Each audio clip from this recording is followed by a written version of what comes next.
नमस्कार।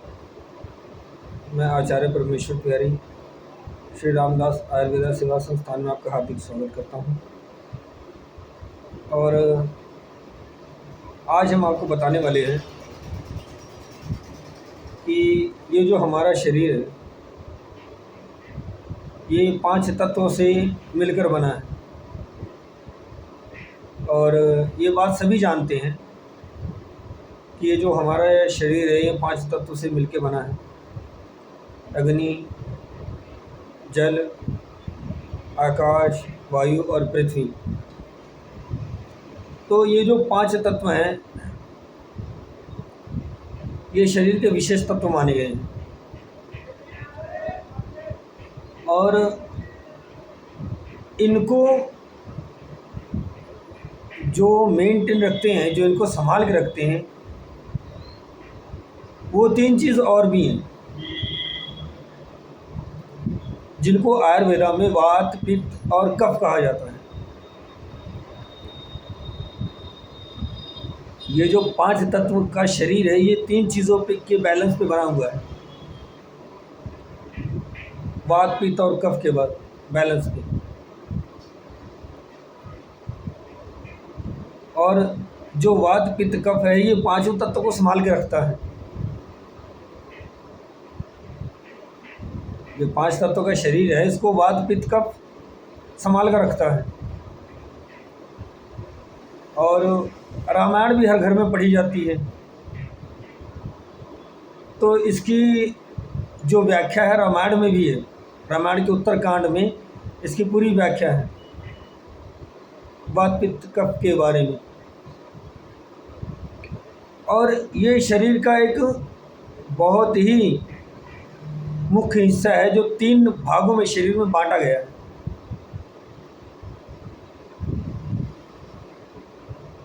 जो शरीर के 3 भागों में बांटा गया है। आइए बात करते हैं कि ये वात, पित्त, कफ शरीर के किन किन हिस्सों में होता है। जो नीचे से घुटने का हिस्सा होता है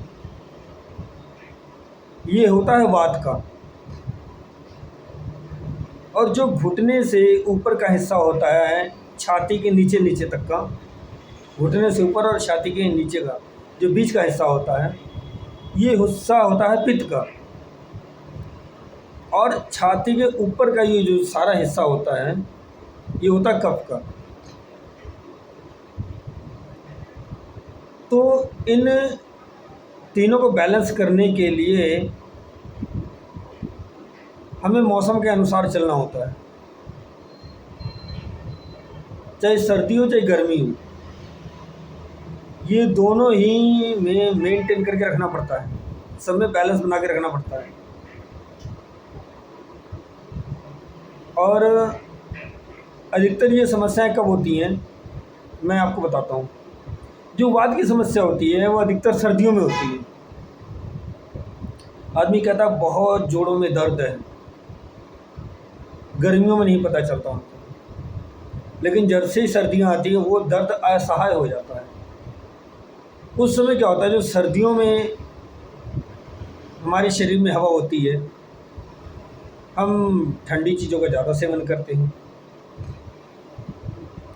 तो ठंडी चीज़ों को जैसे छाछ है और शरबत है, सब चीज़ों का ज़्यादा सेवन करते हैं तो उस समय पता नहीं चलता है। और सर्दियों में क्या होता है, हम गर्म चीज़ों का ज़्यादा सेवन करते हैं और गर्म चीज़ों का ज़्यादा सेवन करने से वात बिगड़ जाता है। खराब हवा पूरे शरीर में घूमने लगती है तो फिर वही दर्द शुरू होता है। दूसरा फंडा आता है, दूसरी व्याख्या आती है पित्त की।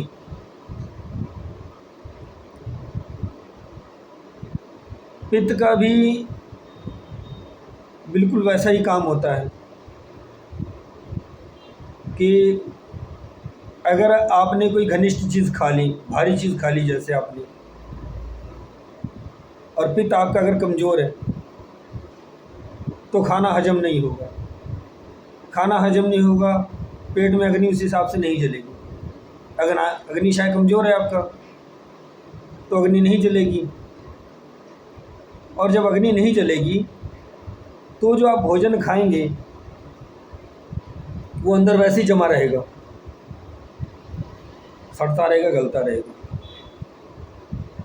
तो जब सड़ता रहेगा तो हवा घूमती है शरीर में, तो जब वो हवा शरीर भर में घूमती है तो वात तो खराब था ही, पित्त भी खराब हो गया। फिर आ गया कफ, छाती के ऊपर वाला हिस्सा आ गया। अब आप ये सोचो कि आपका वात भी खराब है, पित्त भी खराब है, तो ये जो हवा ऊपर को ही आती है, जब हवा ऊपर को ही आती है, वात और पित्त दोनों खराब है, हवा ऊपर को आ गई। हवा ऊपर को आ गई तो क्या होता है कि सर्द और गर्म दोनों हवा ऊपर आई तो क्या होता है, सीने में जम जाती है। फेफड़े जो हैं उस हिसाब से सर्कल नहीं कर पाते, उस चीज़ को इकट्ठा नहीं कर पाते, तो सीने में जम जाती है। तो पेट का तो वात का बता दिया और पित्त का बता दिया, कफ का बताता हूँ। इसमें क्या प्रक्रिया होती है कि इसमें ऐसा होता है कि खांसी आएगी, जुखाम होगा, सर दर्द होगा, खांसी आएगी, जुखाम होगा, सर दर्द होगा, सीने में दर्द होगा, कभी कभी जलन भी होता है। अक्सर गर्मियों में जलन होता है, सर्दियों में खांसी आती है। तो प्रक्रिया वही होती है। तो जैसे 5 तत्व को हम संभाल के रखते हैं, 5 तत्व को हम कैसे संभाल के रखते हैं कि ऊपर से हमने बहुत अच्छी इसकी संभाल की, बढ़िया कपड़े पहन लिए और बढ़िया नहा लिया, परफ्यूम वगैरह पाउडर्स वगैरह यूज़ कर लिया, लेकिन अंदर से हम नहीं संभाल रहे हैं। तो सबसे बड़ा मेन मुख्य कारण ये भी है कि इस 5 तत्व में जो वात पित्त कफ हैं, जो आपके घर के अंदर का मेन हिस्सा, घर के बाहर का हिस्सा तो है ही है। 5 तत्व ये तो आपका मेन घर का बाहर का हिस्सा है। जैसे मान लीजिए बजड़ी लग गई, सीमेंट लग गया, रेता लग गया, मोरंग लग गया, पानी लग गया, ये सब तैयार हो गया। लेकिन अब घर के अंदर की बात आ गई कि आपको घर के अंदर की संभाल कैसे करनी है। बाहर तो सुंदर है, कोई बात नहीं, लेकिन जब अंदर भी सुंदरता रहेगी तो मज़ा कुछ और होता है कि बाहर भी सुंदर और अंदर भी सुंदर है, तो वो देखने में बहुत अच्छा लगता है। आप बाहर से ही सुंदर हो, अंदर से सुंदरता नहीं है, अंदर से तो आप बीमार हो, जर्जर हो, तो कहानी ख़त्म हो गई ना। तो वैसे ही जैसे एक घर बाहर और अंदर दोनों अच्छी तरह संभाला जाता है, सुंदर रखा जाता है, तो घर कितना अच्छा और कितना सुंदर लगता है, अंदर की खुशबू भी बहुत अच्छी होती है। वैसे ही शरीर है, 5 तत्व को आपने संभाला और वात पित्त कफ को भी आपने संभालना है, इसको भी मेंटेन करके रखना है। और इसको कैसे मेंटेन करके रखना है ये हम आपको अपनी अगली वीडियो में बताएंगे। तब तक के लिए जय श्री राम।